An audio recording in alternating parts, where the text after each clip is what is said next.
Egypt, rise, fall, and rebirth of an ancient empire. Amid the endless golden desert and the deep blue flow of the Nile, Egypt rose as a civilization that defied time itself, where colossal pyramids stood like declarations of war against death, and pharaohs ruled as living gods. Yet to forge one of humanity's most brilliant civilizations, this land endured countless violent transfers of power. From Menes's first unification to the mighty Old Kingdom dynasties, then the invasions of the Hyksos, the Persians, the Greeks, Macedonians, and finally the Romans. Each upheaval left a profound mark, igniting eras of splendor and ushering in periods of devastating decline. Egypt was not only the realm of gods, but also the battleground of empires, where East and West clashed for 3 millennia.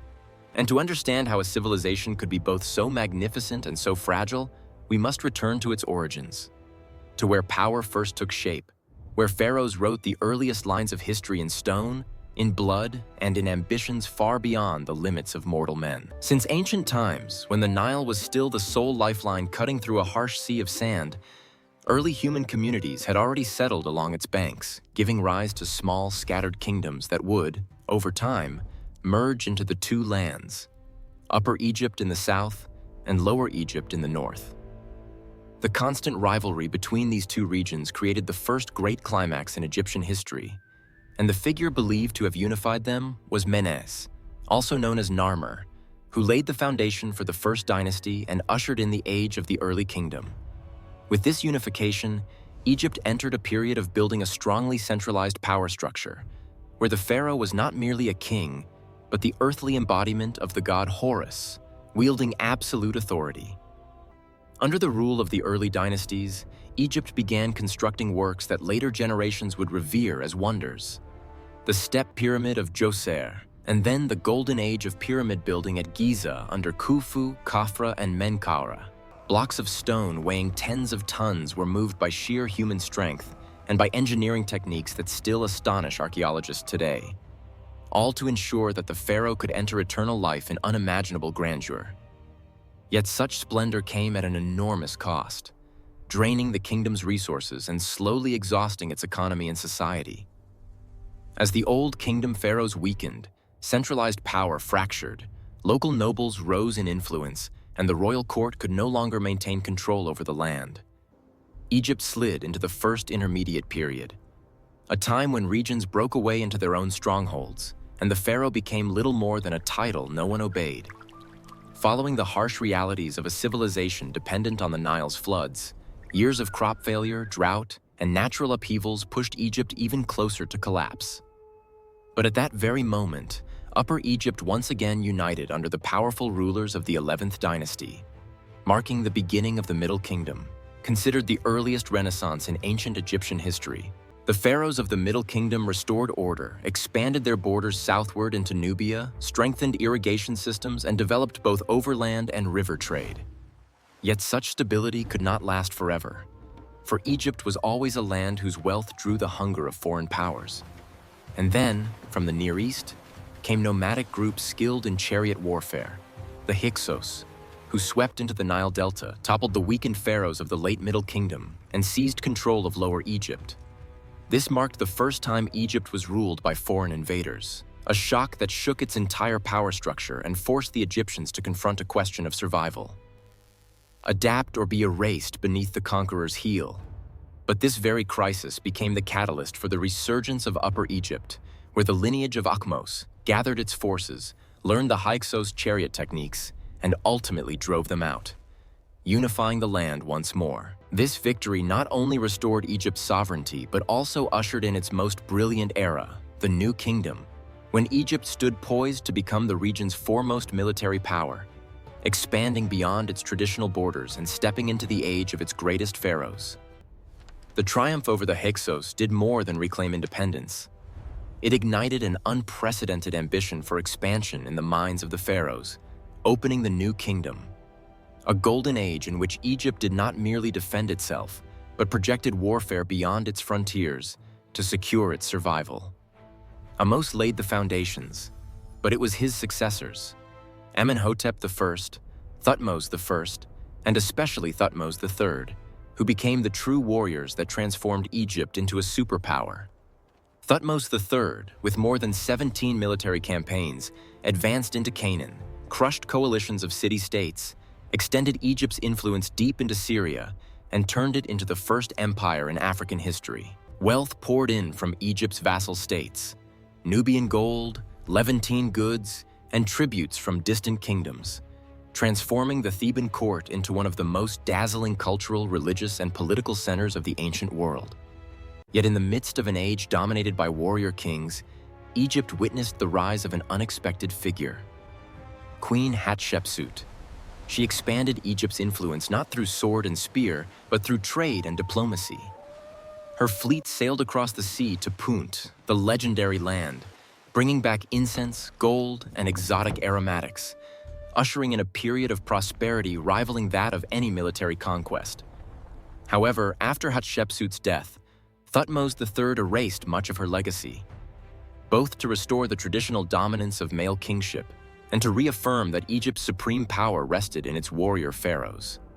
Yet the long era of prosperity gradually led the court to sink deeper into ritual and religion, creating the perfect conditions for a religious revolution that would shake Egypt's foundations under Akhenaten. Abandoning hundreds of ancient gods, he created a monotheistic religion devoted to Aten, the one and only sun, and moved the capital to Amarna.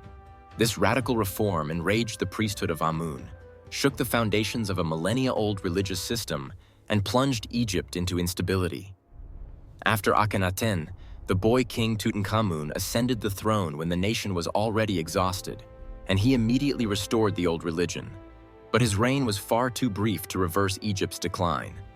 It was not until the time of Horemheb that military discipline and centralized authority were rebuilt, laying the groundwork for a legendary pharaoh about to take the stage: Ramesses II. With his famed victory at Kadesh against the Hittites, though in reality the battle ended in a stalemate, Ramesses II reinforced Egypt's power while signing the first recorded peace treaty in world history.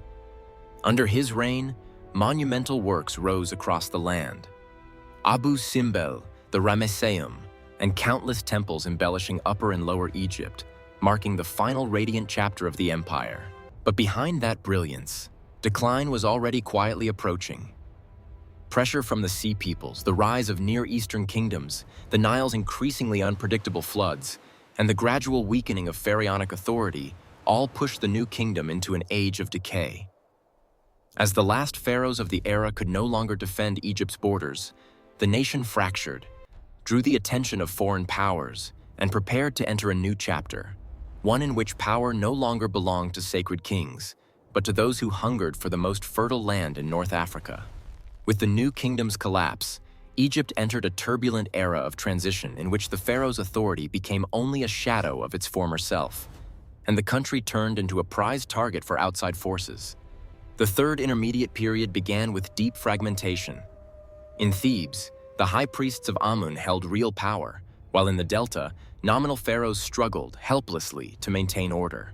This fragmentation made Egypt an easy prize for foreign powers, beginning with invasions by the Libyans, followed by the Nubians from Kush, who advanced northward and established a dynasty with a distinctly African identity that nevertheless honored Egyptian culture. Yet this era proved short-lived, for from the east rose the mighty Assyrian Empire, unleashing iron chariots, elite archers, and brutal warfare into the Nile Valley. They occupied Memphis, devastated Thebes, and reduced Egypt to a vassal once more. But when Assyria weakened, native pharaohs of the 26th dynasty at Sais seized the chance to revive the nation, inaugurating the Sayyid period, restoring ancient traditions, and striving to reclaim Egypt's former authority. Even so, the new powers rising beyond Egypt's borders were far too great to resist. First the Persians, with the seemingly invincible armies of Cyrus the Great and Cambyses, and then Alexander the Great, who conquered Persia and marched to the Nile as though fate itself had guided him. In 332 BCE, Alexander was hailed as pharaoh and founded the city of Alexandria, soon to become the most important cultural, intellectual, and commercial center of the ancient world. Under the Ptolemies, Egypt underwent intense Hellenization while still preserving its native rituals, creating a uniquely hybrid civilization. Yet this wealth and grandeur also plunged the Ptolemaic royal family into perpetual infighting, and their fate became forever tied to a name both brilliant and tragic: Cleopatra VII. Cleopatra's efforts to maneuver Egypt between the two great powers of Rome, first through her alliance with Julius Caesar, then with Mark Antony, ultimately ended in catastrophe. After their defeat by Octavian, both she and Antony took their own lives, culminating in the tragedy of Alexandria. Cleopatra's death not only closed the Ptolemaic dynasty, but also marked the end of ancient Egypt as an independent entity, as the land fell directly into Roman hands and became the massive granary that fed the empire. Under Roman rule, and later Eastern Roman or Byzantine control, Egypt gradually lost its pharaonic identity, even as it grew into a vital crossroads between the Mediterranean and Africa. Yet it was precisely this strategic position that drew Egypt into Rome's relentless internal conflicts, especially the bloody religious struggles surrounding early Christianity and competing sects. And as the Byzantine Empire grew increasingly weakened by wars with Persia, a new force from the Arabian Peninsula, unified by the Islamic faith, was rising swiftly and advancing toward Egypt's borders. Within just a few years, the hoofbeats of the Rashidun army would echo through Alexandria, ushering in the greatest civilizational shift since the age of Alexander and leading Egypt into an entirely new era. When the Rashidun forces under Amr ibn al-As entered Egypt in 641, a new chapter began, one that carried the land from the center of the ancient world into the orbit of a rapidly ascending Islamic civilization. Under the Rashidun, followed by the Umayyads and Abbasids, Egypt became a strategic heartland and the economic backbone of the empire thanks to its immense wheat production. But distant rule only deepened internal tensions, paving the way for periods of autonomy under dynasties such as the Tulunids and Ikhshidids, during which local governors gradually became kings in all but name. Yet the most transformative event of this era came when the Fatimids, a Shia Ismaili empire, marched in and founded Cairo in 969, turning Egypt into the most powerful religious and political center in North Africa. Mosques, schools, and libraries rose across the city, making Cairo a direct rival to Baghdad. But just as the Fatimids reached their peak, religious conflict, power struggles, and pressure from Western crusaders drove the dynasty into rapid decline, opening the door for an extraordinary figure, Salah ad-Din, or Saladin.